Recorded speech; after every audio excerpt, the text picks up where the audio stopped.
Welcome back. You're joining Business Today. After that very exciting personality segment, we are heading on to the market discussions. Today, we are going to be focusing on currency fluctuations, currency depreciations, and currency appreciations. And to discuss about this, we brought an industry insider here to Business Today studios. Saritha Wijesekera is an associate at Frontier Research, and he is here with us to discuss about currencies. Welcome to the show, Saritha. Thank you. Thanks for having me. All right, Saritha. First off, there's been a lot of ups and downs for currencies around the world. So what currencies fared well and what didn't? Basically, if you look at 2018 in terms of currencies, you'll see that the main source of strength is the US dollar. US dollar has been on the surge this year owing to the robust growth of the US economy.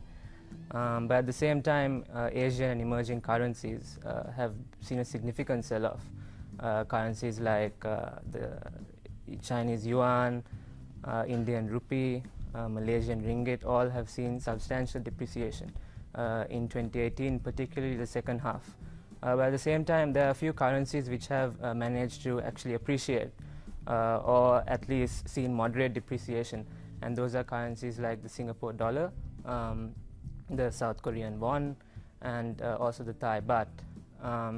The rupee, also Sri Lankan rupee, has also seen significant depreciation, which I will touch on later. But yeah, that's mainly the movement in currencies this year.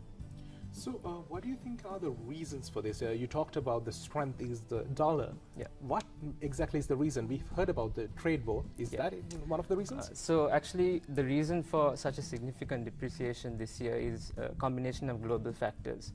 As you mentioned, one is the trade war, but I think the most important factor is the Federal Reserve, that is the American Central Bank. They have been hiking interest rates, raising their interest rates. So far, they've raised interest rates 3 times this year, and a 4th raise is forecasted for December. So what you see is historically, when the U.S. Central Bank or the Federal Reserve raises interest rates, it is accompanied by strengthening the dollar. And given that all currencies are measured against the dollar, you are seeing a significant weakness in other currencies.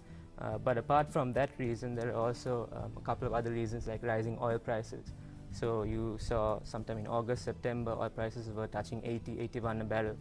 And that is a cause for concern for countries which are net importers of oil, like India and many emerging economies. So Fed rate hikes, rising oil prices, the trade war between US and China is a cause of significant uncertainty for many emerging economies, given that they have regional linkages within the supply chain in which China produces goods.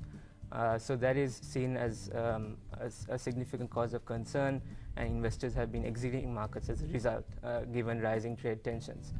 Apart from that, there are also what we call one-off country-specific factors, such as weak fundamentals.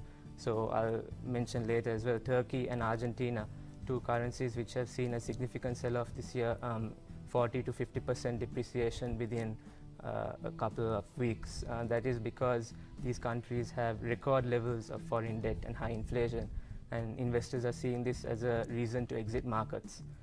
And so all of these 3-4 factors combined in one particular year is really the reason for the significant depreciation seen in currencies. Now, you talked about the Federal Reserve increasing interest rates. Yes. 3 times, right? Yeah. So what is a normal frequency that the Federal Reserve increases the interest rates? So actually, this is a story that goes back to the 2008 financial crisis. So following the 2008 financial crisis, the Federal Reserve, as well as other major central banks around the world, cut interest rates to record lows in a bid to boost their economies and financial markets, which were severely affected by the recession. So for a period of 10 years or close to 10 years, interest rates were at record lows. But from 2015 onwards, the Federal Reserve has been increasing its interest rates. And the reason for that is because they make their policy decisions based on the strength of the economy. And actually two indicators of the economy, unemployment and inflation. So now in the US you're seeing low levels of unemployment, and rising inflation. So policymakers are taking this as a signal to start increasing the interest rates to stop the economy from overheating. So yeah, as I said, they increased rather interest rates 3 times this year, and in the past, from 2015, there have been, apart from these 3, another 3 interest rate increases. So that is putting significant pressure on emerging currencies. Now, you talked about emerging currencies. Yeah. What are emerging currencies? So emerging currencies, or emerging markets rather, Yeah. are economies with, they are considered economies with high growth potential, but at the same time high risk. So as an investor, you will be taking on a lot of risk, but you will also be compensated with high reward. And following the 2008 financial crisis, investors took advantage of low interest rates, as I mentioned, to invest in emerging economies. But as interest rates have been increasing now, they are starting to withdraw from markets. So now, talking about emerging market currencies, you said they are the ones that are having significant risk sometimes as well. So can you give some examples of the countries in that list? Yeah, so the main countries which have seen a significant sell-off this year is, as I mentioned, Turkey, Argentina. Then you have the Indian rupee. The Indian rupee was actually Asia's worst performing currency. So those are the ones that didn't do well in the emerging market. Didn't do well. So the Indian rupee actually, if you look at it sometime in September, had depreciated 12% over the year, over 2018. So it was Asia's worst performing currency. So yeah, those are the currencies which have really fared badly, and to an extent there are other currencies like the yuan, which also depreciated, but more moderate depreciation. So who did well in the emerging markets? In terms of emerging markets, a few countries that I would identify as doing well in this period of significant sell-off is the Thai baht, Singapore dollar, and also the Bangladeshi taka. And these 3 currencies, one common factor that you'll see as a reason for the appreciation, or at least modest depreciation, is that they have strong fundamentals. So they have relatively low inflation, they have strong export, and also there is policy certainty in these countries. So investors see this as sort of a positive to still invest in these countries, even though overall the global factors are quite negative. All right, now talking about that, you said the India did the worst, but India is such a large economy.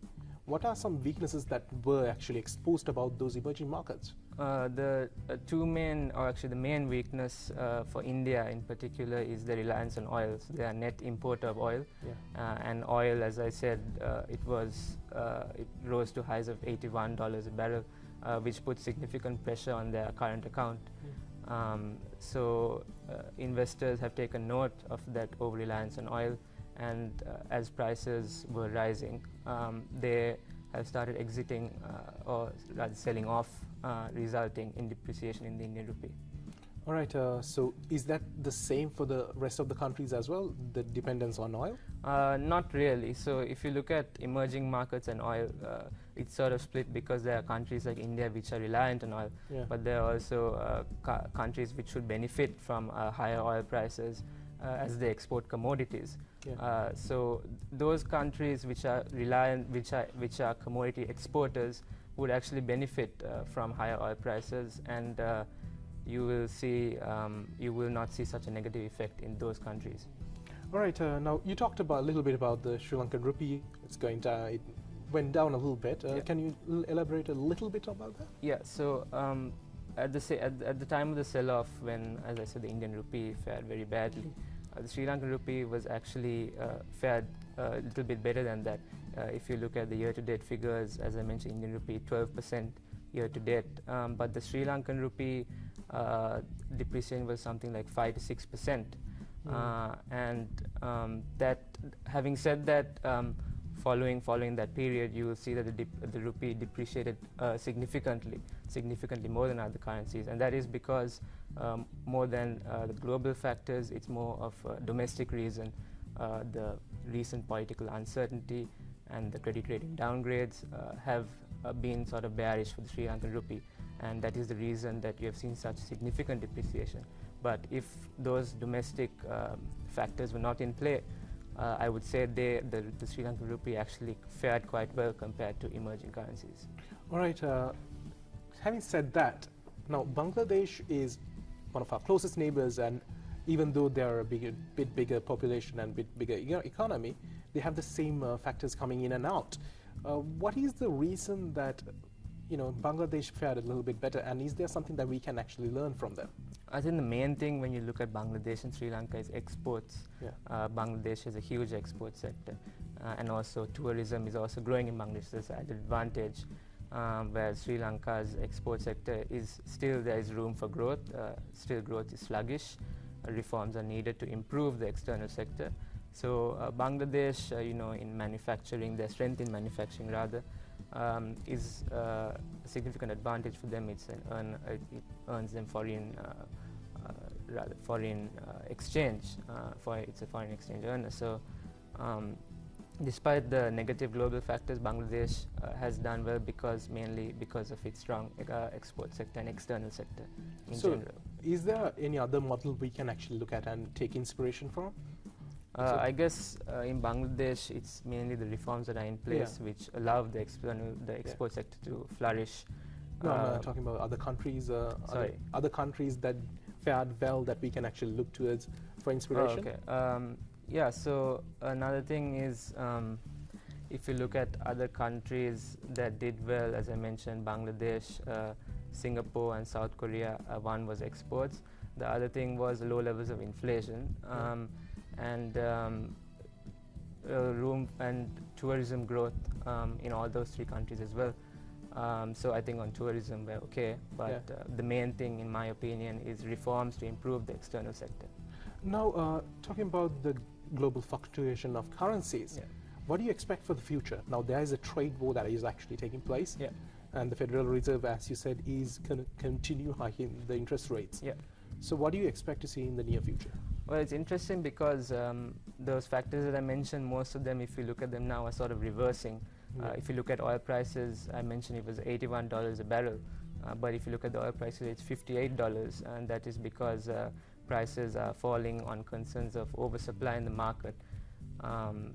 Saudi Arabia, Russia, they have all increased their supply, and that is causing prices to fall now. So that is sort of a relief for emerging currencies, and that would see room for appreciation in emerging currencies.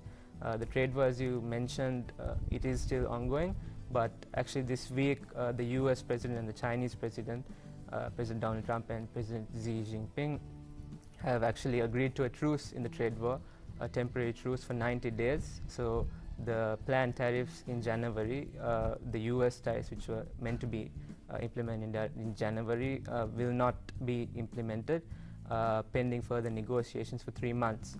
So that is sort of seen as a win for emerging currencies.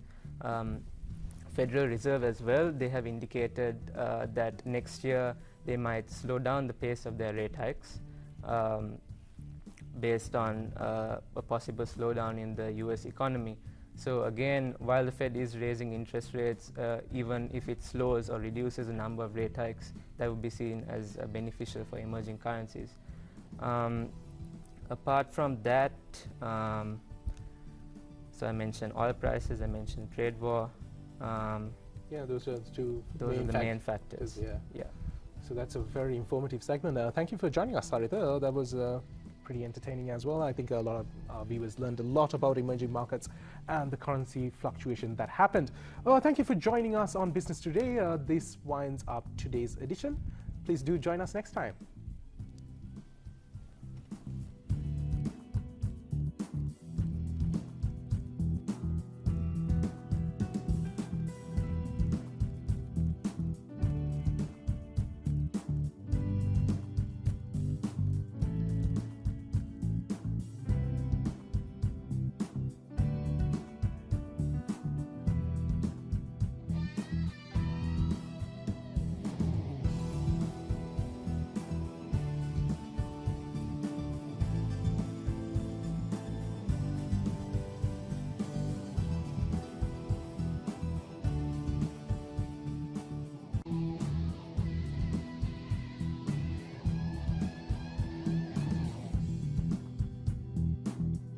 iShuffle.